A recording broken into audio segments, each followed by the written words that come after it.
En este módulo vamos a ver los trastornos de ansiedad recogidos en la quinta edición del Manual Diagnóstico y Estadístico de los Trastornos Mentales.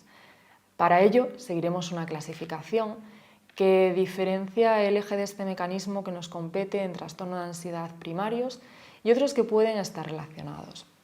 Entonces, vayamos con ello. Dentro de los trastornos de ansiedad primarios podemos distinguir el trastorno de ansiedad por separación. En esta patología principalmente la persona experimenta un gran nivel de ansiedad cuando se separa de un progenitor, un allegado con el que se siente apegado o del propio hogar. El mutismo selectivo.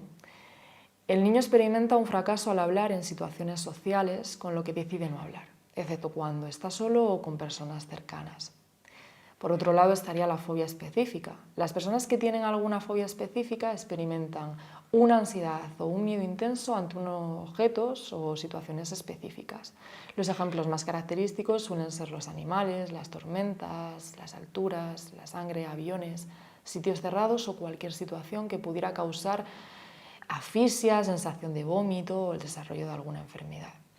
Trastorno de ansiedad social es el miedo o ansiedad intensa cuando la persona puede ser evaluada o examinada por otras personas. Por ejemplo, mientras está comiendo o dando una charla. El trastorno de pánico. Existe la presencia de continuos ataques de pánico y de carácter imprevisto y recurrente, además de episodios breves de temor intenso acompañados por distintos síntomas físicos que generan un gran malestar en la persona. Este cuadro está relacionado con otros trastornos comórbidos que hay que diferenciar bien antes de realizar el diagnóstico. La agorafobia, en este caso, los pacientes con este cuadro temen los contextos donde sienten que les es difícil escapar o conseguir ayuda. Entre las situaciones más comunes se encuentra el uso de trenes, estar solo o en una tienda, por ejemplo. Los trastornos de ansiedad generalizada es un tipo de trastorno que se caracteriza porque quienes lo presentan manifiestan una ansiedad continua y latente en la mayoría de las situaciones de su día a día.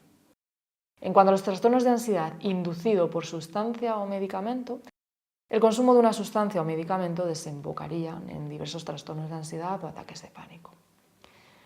El trastorno de ansiedad debido a otra afección médica es en el que los trastornos de pánico y los síntomas de ansiedad pueden ser el resultado de otras condiciones médicas que presente la persona.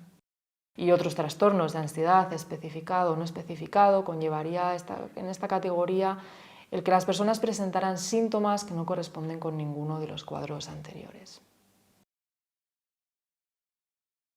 En cuanto a otras causas de ansiedad y síntomas relacionados, destacamos el trastorno obsesivo-compulsivo.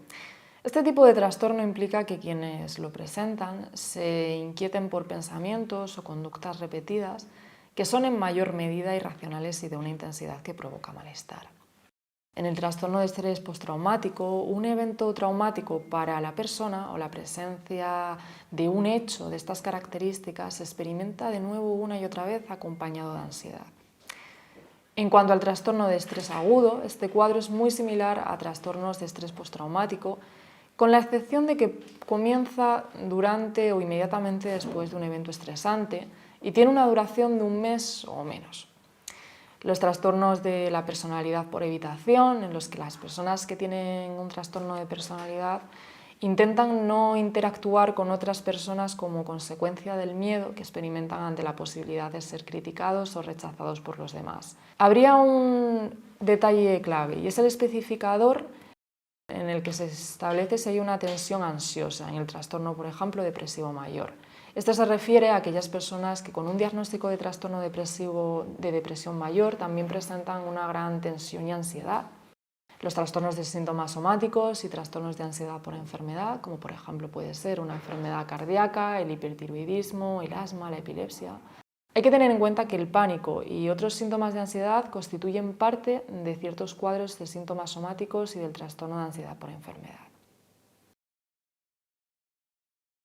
En el manual adjunto al curso puedes leer con detenimiento todos los criterios de los trastornos que hemos mencionado según la quinta edición del Manual Diagnóstico y Estadístico de los Trastornos Mentales.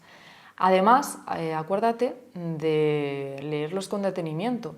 así como algunas características de los diagnósticos diferenciales de cada uno de ellos de cara a los ejercicios finales. Un aspecto importante cuando los leas es que los trastornos aquí expuestos presentan características compartidas y únicas, cuyas diferencias más notables recaerán en los estímulos desencadenantes, la prominencia y el foco de diferentes síntomas, por ejemplo, entre otros. Por esto es fundamental tener en cuenta los procesos fisiopatológicos y las posibles comorbilidades.